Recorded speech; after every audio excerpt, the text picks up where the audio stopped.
আজকের ভিডিওটা একটা রিকোয়েস্টেড ভিডিও। আজকে আলোচনা করতে চলেছি সুকন্যা সমৃদ্ধি যোজনা নিয়ে। এটা কেবলমাত্র মেয়েদের জন্য প্ল্যান, যাদের বয়স 0 থেকে 10 বছরের মধ্যে, তারাই এই প্ল্যান নিতে পারেন। নমস্কার বন্ধুরা, আমি দেবদুলাল পাঞ্জা, ফাইন্যান্সিয়াল অ্যাডভাইজার। সুকন্যা সমৃদ্ধি যোজনা এটা ভারত সরকার দ্বারা কেবলমাত্র মেয়েদের জন্য যোজনা। আপনার মেয়ের বয়স যদি 0 থেকে 10 বছরের মধ্যে হয়ে থাকে, তাহলে আপনি ওই যোজনায় নাম লেখাতে পারেন। ভিডিওর শুরুতে বলবো, আপনি এখানে যত তাড়াতাড়ি করতে পারবেন, মানে যত তাড়াতাড়ি প্ল্যানটা নিতে পারবেন, ততই বেশি লাভবান হবেন। কিভাবে দেখতে হলে থাকুন পুরো ভিডিওতে। এখানে একটা কথা বলে দিই, আপনি একটা মেয়ের জন্য কেবলমাত্র একটাই অ্যাকাউন্ট খুলতে পারবেন। দুটো মেয়ে থাকলে দুটো অ্যাকাউন্ট, এর বেশি একাধিক অ্যাকাউন্ট আপনি খুলতে পারবেন না। এই অ্যাকাউন্ট খোলার ক্রাইটেরিয়া হলো, আপনি যত বয়স থেকে করুক না কেন, আপনাকে 15 বছর ধরে এই অ্যাকাউন্টে টাকা জমাতে হবে। হ্যাঁ বন্ধুরা, 15 বছর ধরে টাকা জমাতে হবে এবং তারপরে 6 বছর আপনাকে ওয়েট করতে হবে। মানে ওয়েটিং পিরিয়ড এখানে 6 বছর। টোটাল আপনাকে 21টা বছর এখানে টাকা রাখতে হবে।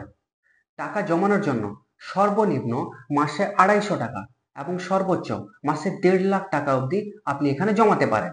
এখানে আপনি মাসে মাসেও টাকা দিতে পারেন এবং আপনার ক্ষমতা অনুযায়ী আপনি এককালীনও টাকা রাখতে পারেন। বছরে এককালীনও টাকা দেওয়া যায়।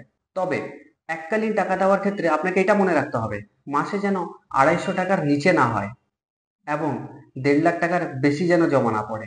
এবার 15 বছর ধরে আপনি এভাবে টাকা জমাতে থাকবেন এবং 6 বছর অপেক্ষা করে 21 বছরে আপনি ম্যাচুরিটি নেবেন। কি ব্যাপারটা বুঝতে পারলেন না তো? এবার একটু বুঝিয়ে বলি। যদি আপনার মেয়ের বয়স 2 বছর হয় এবং আপনি সুকন্যা সমৃদ্ধি যোজনা শুরু করেন আজকে 2025, তাহলে আপনি 15 বছর ধরে টাকা জমাবেন।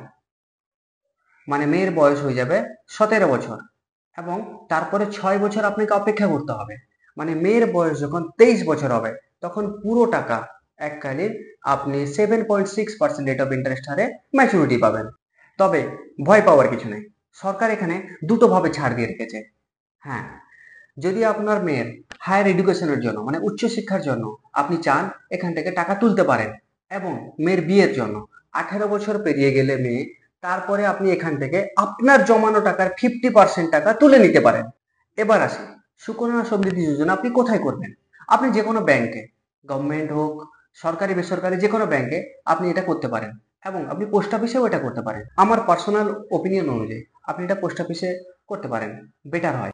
এর জন্য আপনাকে মেয়ের বার্থ সার্টিফিকেট, আধার কার্ড এবং ফটো এবং গার্জেন যিনি থাকবেন ওনার আধার কার্ড নিয়ে পোস্ট অফিসে পৌঁছে যেতে হবে।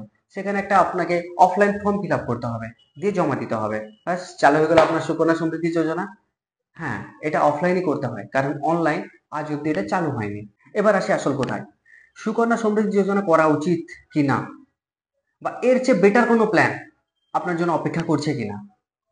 অ্যাকাউন্ট চলতে চলতে বন্ধ হয়ে গেলে আর খোলা যায় কিনা, মাঝখানে টাকা তুলতে পারবেন কিনা, এই সব কিছু জানতে হলে ফলো করুন আমার পেজ দেব পাঞ্জা অ্যাডভাইজার। সবকিছু জানতে হলে সঙ্গে থাকুন, লক্ষ্য রাখুন আমার ভিডিওগুলি এবং সাবস্ক্রাইব করুন। ধন্যবাদ।